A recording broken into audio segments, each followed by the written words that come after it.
बिहार में ज़मीन के डिजिटल रिकॉर्ड की क्वालिटी बेहद खराब है। कई कॉपी पढ़ने लायक ही नहीं है तो कई के बीच के पन्ने गायब हैं। इस संबंध में विभाग को मिली शिकायतों के बाद अब राजस्व और भूमि सुधार विभाग ने इन सभी रिकॉर्ड की जांच करने का फैसला लिया है।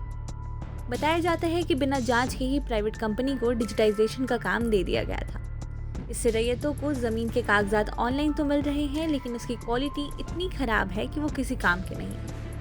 विभाग के सचिव जय सिंह ने सभी जिलाधिकारियों को पत्र लिखकर निर्देश दिए हैं कि वे खुद इन शिकायतों की जांच करके दस्तावेजों को सही क्वालिटी में पोर्टल पर अपलोड करें।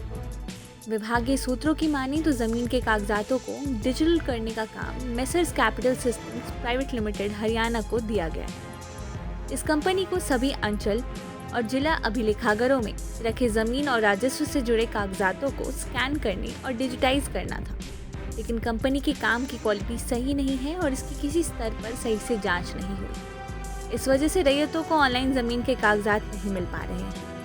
इससे रैयतों में नाराज़गी है और विभाग के सामने शिकायतों की लंबी कतार लग गई है। विभागीय सचिव जय सिंह ने जिलाधिकारियों के नाम लिखे अपने पत्र में साफ तौर पर कहा है कि ज़मीन के रिकॉर्ड की प्रति उपलब्ध नहीं होने के कारण रैयतों में असंतोष पनप रहा है। इससे राजस्व एवं भूमि सुधार विभाग भी चिंतित है। जय सिंह ने सभी जिलाधिकारियों से कहा है कि अपर समाहर्ता और भूमि सुधार उप समाहर्ता को जांच की जिम्मेदारी सौंपी जाए। इसके साथ ही जय सिंह ने पत्र में जिलाधिकारियों को जमाबंदी पंजी स्कैनिंग जल्द से जल्द कराने के निर्देश दिए हैं। उन्होंने उन सभी अंचलों की सूची में भेजी है जहां अब तक रजिस्टर टू स्कैनिंग नहीं हुई। इसकी निगरानी की जिम्मेदारी अंचलाधिकारियों को सौंपी गई। बिहार में अभी 36 तरह के राजस्व दस्तावेजों को डिजिटाइज और स्कैन किया जा रहा है। इनमें खतियान और रजिस्टर 2 भी शामिल हैं। इन दस्तावेजों को लोग भू अभिलेख पोर्टल पर मुफ्त में देख सकते हैं और थोड़े से शुल्क पर डाउनलोड भी कर सकते हैं। विभागीय सूत्रों की माने तो बिहार में 30 करोड़ राजस्व दस्तावेज हैं, जिनमें से 12 करोड़ के करीब दस्तावेजों को डिजिटाइज और स्कैन किया जा चुका है। हालांकि ज़मीन के रैयतों में बदलाव की वजह से दिक्कतें आ रही हैं।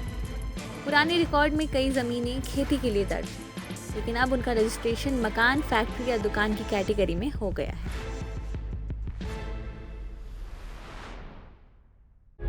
प्रभातखबर.com, विश्वास वही, रफ्तार नहीं।